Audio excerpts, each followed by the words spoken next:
Hi guys, welcome back. This is going to be step 2 of our 3-part painting. What you're looking at on the screen, just to recap really quickly, is step 1 from our 3-part painting. And remember, the first thing you guys did is you drew a light outline. Then you did what we call blocking in colors. So you see that blue, you see that yellow. So that's where you should be at, is you should have a very simple octopus that's blue, one shade of blue water, and one shade of whatever color you wanted for the body. Cool, let's move right ahead. Let's get into step 2. We're gonna add shade. We're gonna throw some shade, which means the dark tones. So basically the idea here is we're going to mix the same color. So in my case, I did like kind of yellowy orange for the body. So we're gonna mix the same color, but I'm just gonna make it darker. So because I did yellow, to make it darker, I'm not going to add black, because that would just make it kind of this like weird gray color that I don't think I would like.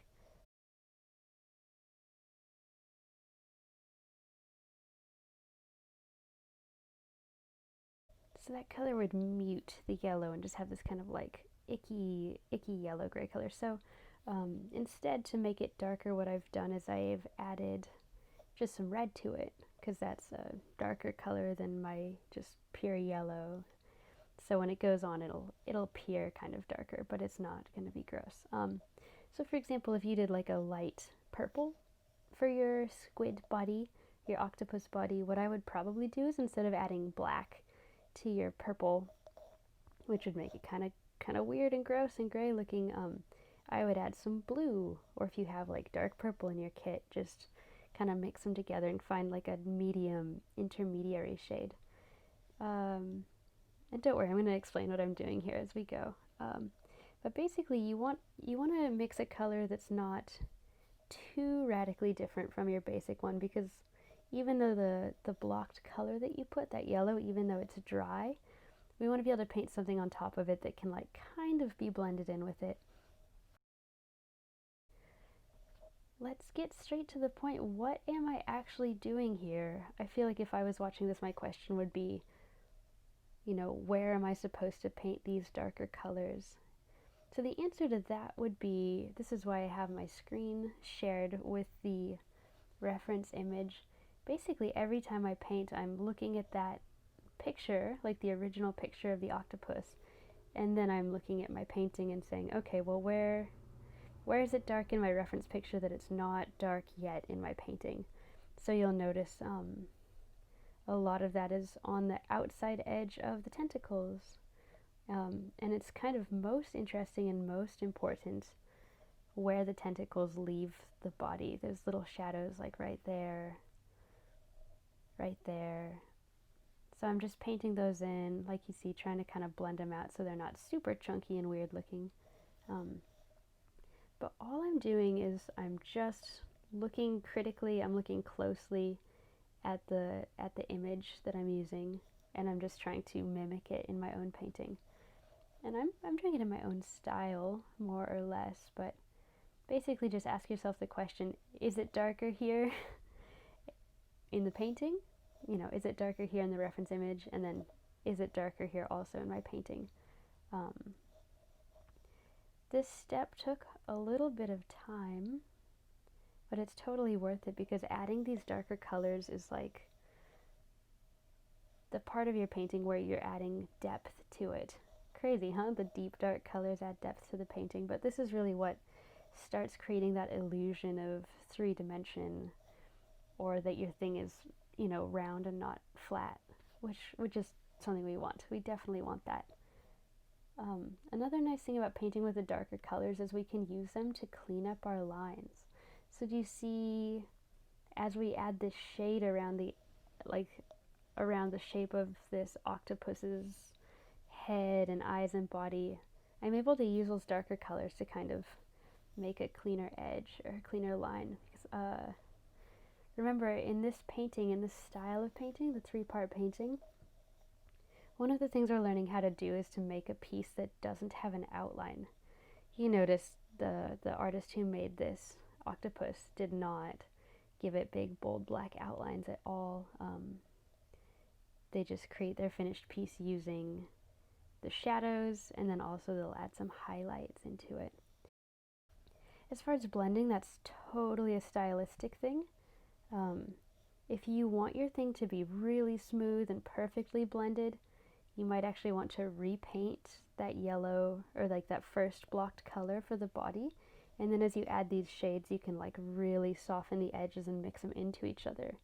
So just remember, if you add a new layer of your base tone, you can kind of like reactivate it by, you know, adding another layer, and then when you do your darker shade that we're doing right now, you can make them really smooth. What I'm doing, I think, is the easiest, and I invite you to do the same, is I'm working on top of the dry yellow paint, my dry base coat, and I basically just tried to pick a color that I thought wasn't too radically different, and because it's dry, I'm able to kind of blend it out. You'll notice I'm doing that either with my finger sometimes, or with a dry brush. I'll paint that orange, and then with a clean dry brush, I'll kind of feather it out, or you'll see me rubbing it with my finger to kind of soften the edges. I just want you guys to remember too that this is only step 2 of 3, so if it doesn't look exactly how you want, it's not perfect. Don't worry about it, because we still have that final like wow moment with step 3 when we're going to add some highlights and stuff. So yeah, take your time, take your sweet time, do as much as you can. Do as much as you can adding a darker tone to your octopus. And also, you might notice at the very end, I even took it one step further. So instead of using just like a soft orange over the body tone, I ended up getting in there and working a little bit, just like really deepening a couple of the shadows. I just used a straight red for myself instead of an orange. I just got in there with the red and tried to really get in those details, like underneath the eye and right where the tentacles leave the body.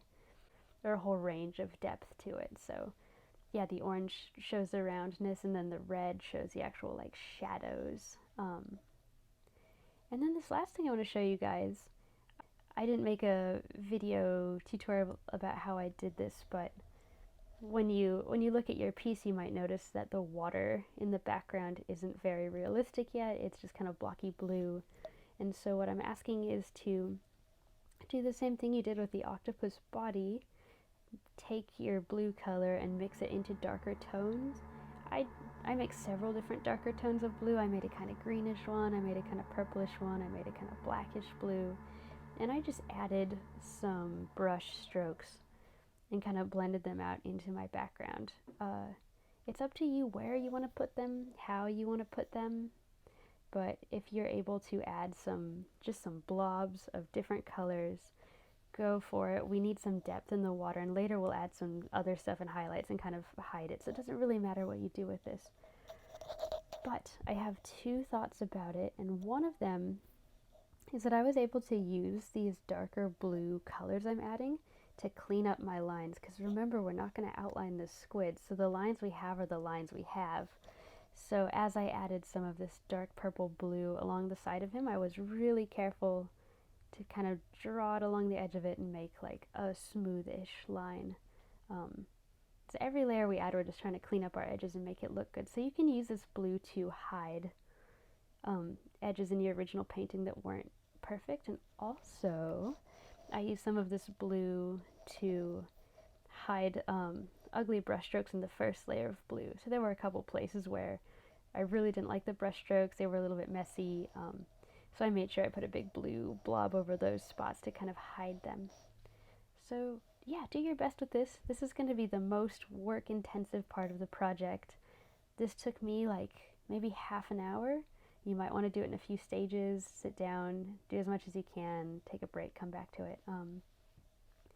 But this is the part that really is going to set a good rounded foundation for us to do the finishing work and make it kind of pop and make it look alive. So do your best with it.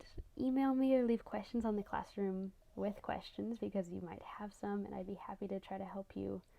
But all I can really say is, if in doubt on where do I put the shadows, how do I put the shadows, just look religiously at the reference image that you're using. Keep looking at the octopus and compare it to your painting. Say, you know, where's the dark spots on that? Where do I need to put this darker shade of paint? And hopefully that reference picture can just keep answering that question for you. Just do your best, and I'll see you guys in class.